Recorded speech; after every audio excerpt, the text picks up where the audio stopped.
Geneviève Sevin-Dering, artiste et artisane, a révolutionné la conception du vêtement.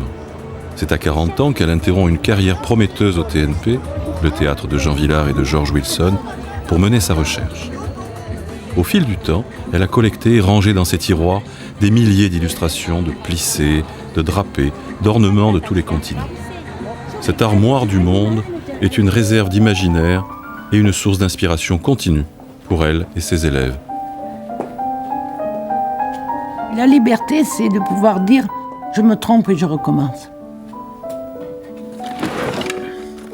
D'abord, d'oser dire « je me trompe ». Et deuxièmement, je recommence. Geneviève a perdu la vue. Dans son obscurité lumineuse, elle a développé le toucher et l'ouïe, et sent aujourd'hui l'espace mieux que quiconque. Elle a gardé la mémoire des gestes et des techniques. Elle les transmet avec passion.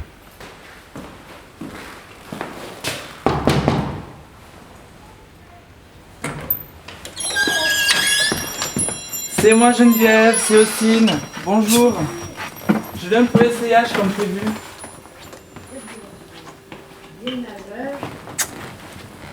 Bonjour, je te présente Sarah, je crois pas que tu la connaisses. Non. Bonjour, enchanté. Salut. Alors Sarah, Oui, je suis là. si tu peux J'arrive. faire mon bonheur. Je prends quoi, un ciseau déjà, en main? Tu peux prendre un ciseau en main. Alors déjà, je vais te montrer comment on va procéder. À notre client, vraiment très grand, hein. On aurait pu mettre des talons encore plus hauts. Bon, alors voilà. Au bout de son épaule, c'est parce qu'on va fendre et ça va nous permettre d'avoir une ouverture qu'on va lui passer par la tête. Ok. Et si jamais c'est pas assez grand, ben on ouvrira un peu plus loin. Un métier ne s'apprend pas dans une école. C'est impossible. Ton métier, tu apprends dans un atelier. Tu apprends pas dans une école. Dans un atelier, c'est une personne qui va payer en fin de compte. Donc il faut que le travail soit impeccable. Alors tu as la première d'atelier qui surveille la deuxième, qui surveille jusqu'à la petite main. Et chacun apprend à l'autre, comme ça par l'échelon. Et c'est ce que j'ai fait. Et pour apprendre, j'ai dit maintenant il faut aller à Paris. C'est pas ailleurs qu'on peut apprendre la couture autre qu'à Paris. Et alors mes parents m'ont trouvé une école, la seule qui existait, qui était l'école de la chambre syndicale de la haute couture parisienne, qui est une école qui formait les apprentis. Donc tu apprenais à coudre, tu avais des bases, et après tu pouvais aller en apprentissage dans un atelier de couture. Alors j'ai fait ça pendant 2 ans à Paris, et bon après je voulais aller dans un atelier. Donc je suis partie sur la recommandation, tout ça à Genève, et c'est en Suisse que j'ai décidé que je ferais le théâtre. Je me suis dit mais c'est formidable. On est obligé de faire tous les costumes d'hommes, de femmes, de pauvres, de riches. Et moi, j'aimais pas, j'avais aucune idée de créativité et toutes ces bêtises qu'on te dit maintenant. Je voulais savoir mon métier. Je suis rentrée chez mes parents à Aix. Et là, ma mère me dit, ils demandent des ouvrières pour le festival d'Aix. Et c'est là que j'ai eu la grande joie de rencontrer Nadine Cassandre qui m'a tout appris. Je suis d'abord allée travailler chez des Russes. Des Russes arméniennes qui étaient absolument extraordinaires. Ouais. Alors elles avaient connu Diaghilev, il y avait des femmes qui avaient travaillé pour lui. Tu vois ce monde de la danse et tout ça. Ouais. Des comédiens qui venaient réciter et puis des conversations. Alors je trouvais que c'était très agréable, mais pour le travail, c'était pas efficace. Alors je leur ai proposé, j'ai dit non, maintenant moi je viendrai travailler le soir. J'arrivais à 6h du soir, je travaillais jusqu'à, je sais pas, 3-4 heures du matin. Après j'allais me coucher dans un coin de l'atelier, et puis le matin je partais, et je revenais le soir. Enfin, tout ça c'était, je peux pas te dire, plein de poésie, et d'une chose extraordinaire. Un monde que j'aurais jamais soupçonné. Là. Ben, la connaissance de l'histoire du vêtement, elle est très importante par rapport à l'évolution du monde et de comment les gens se sont habillés en dehors de l'Occident. J'ai fait beaucoup de documentation et là, j'ai commencé à m'occuper du vêtement ailleurs. Et ça, j'ai trouvé que c'est excessivement important, parce que d'abord, on comprend d'où viennent les choses et où elles vont.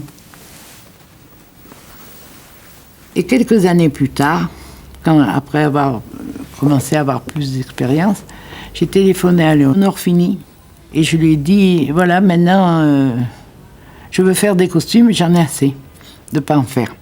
Et elle m'a appelée, je suis allée chez elle et j'ai fait des costumes pour les ballets du Marquis de Cuevas avec elle.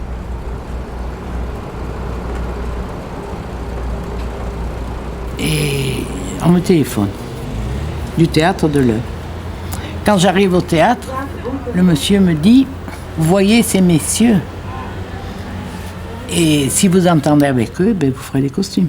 Enfin, vous voyez avec eux. » Et ces messieurs, c'était George Wilson et Jacques Lemarquis, avec qui j'ai travaillé pendant des années et avec qui j'ai fait tous les costumes au TNP, jusqu'à ce que je quitte le TNP. Geneviève a inventé des possibilités de construction, de transformation de costumes que personne n'avait proposées jusque-là. George Wilson.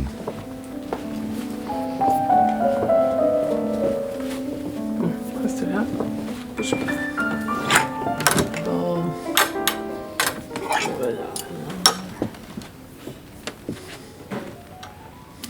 Ça, c'est pas mal. Non, ça très bien. Je vais le porter à Sarah. Sarah, où es-tu? Je suis là. Ouais. Tiens. Bon, là, on a 2 hauteurs, on va le découper enfin. Ouais. Vous le posez. Ah. Donc là, on a mis 2,50 m, hein, Sarah, par hauteur. Ouais. Ça nous fait 5 mètres pour ce modèle. Ça va. Voilà. Bon, Geneviève, ce patron-là, il va être exposé à Anvers. Oui, il va être exposé à Anvers. C'est eux qui ont choisi. Ouais, ils ont choisi le plus compliqué. Madame Argante dans le Marivaux. Très joli nom, Madame Argante. Hein. Et pour faire un costume 18e, j'ai voulu faire un pantalon-jupe, comme j'avais déjà fait précédemment D'accord. comment ça s'appelle, dans Macbeth. Ça fait grand col, petite veste, grand col, jolie, très belle manche. Et petit corsage ajusté, et tout ça. Je l'ai posé épinglé. Ouais. Je trace. Hein. Voilà, tu traces. Respecter l'idée, respecter le personnage, et en même temps, trouver quelque chose de nouveau. C'est quand même ça le plus dur, quoi. Ah ben, il faut viser juste, hein, comme dit l'autre. Il faut viser dans le noir et tomber sur la cible. Là est le problème. Pas que pour le costume, d'ailleurs. Hein. Non, à mon avis, tu laisses, comme on a dit, 1 centimètre partout. Un petit centimètre. D'accord. Je crois, hein. Ça y est, je l'ai enlevé. Je contemple. Tu contemples, très important. Ouais.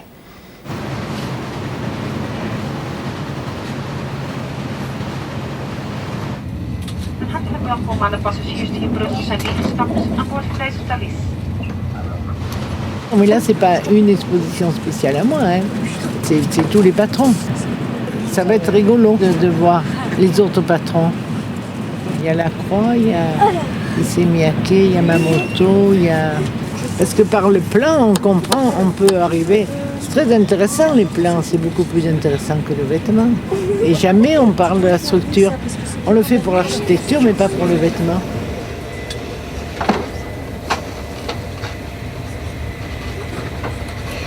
Deze tentoonstelling. De Parijse modehuizen Yves Saint Laurent, Jean-Paul Gaultier, Hubert de Givenchy, Christian Dior, Couture en ook onze Belgische modeontwerpers zoals Anne de Meulemeester, Wouter van Beieren. Merkwaardig is ook het patroonontwerp van mevrouw Sylvain During hier aanwezig in de tentoonstelling. Je voulais que ce costume ait un aspect 18e, mais moderne. Alors le pantalon donnait la largeur, le vêtement serré, l'ampleur derrière. Voilà, je pense que d'ailleurs quand ils ont joué, ça n'a pas fait un pli, personne n'a pensé que c'était un pantalon.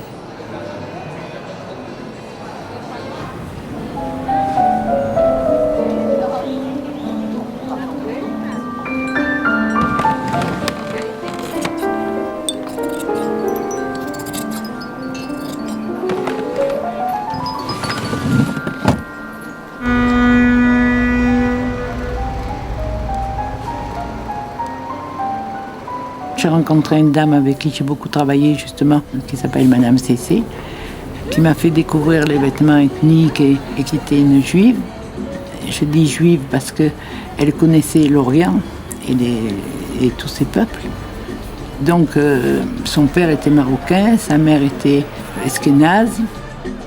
Et là, j'ai découvert le drapé qui a occupé le monde pendant des siècles et des siècles, qui existe encore un peu et qui, à mon avis, est le summum du raffinement.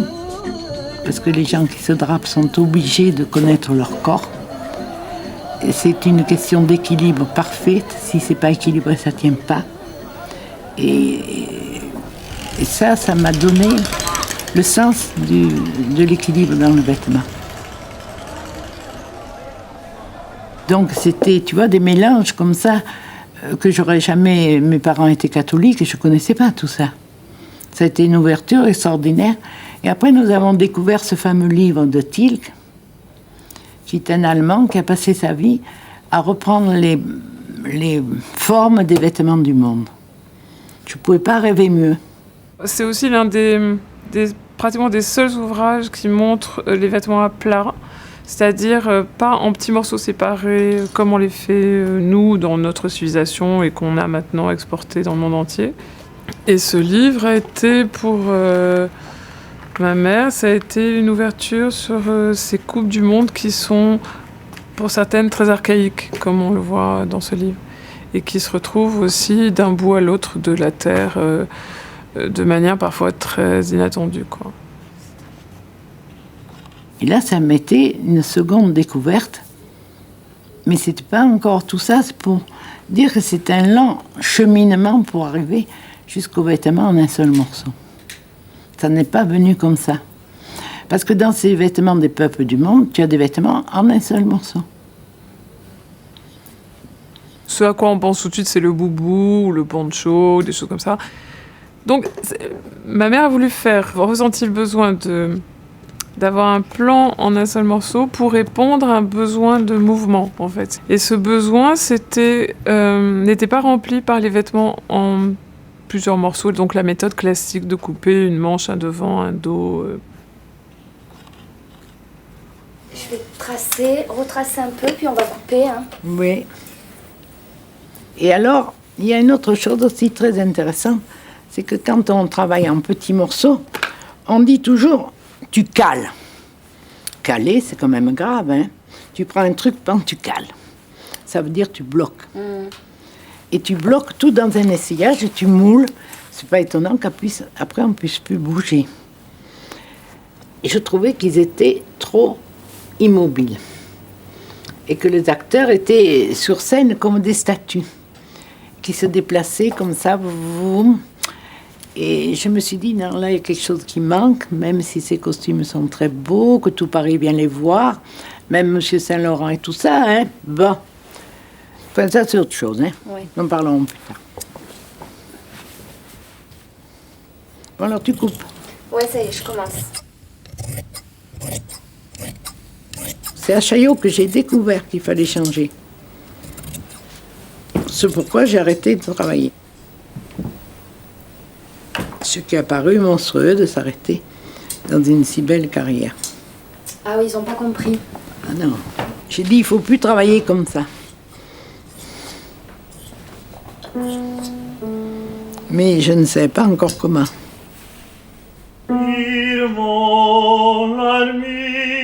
Vertrauen auf Gottes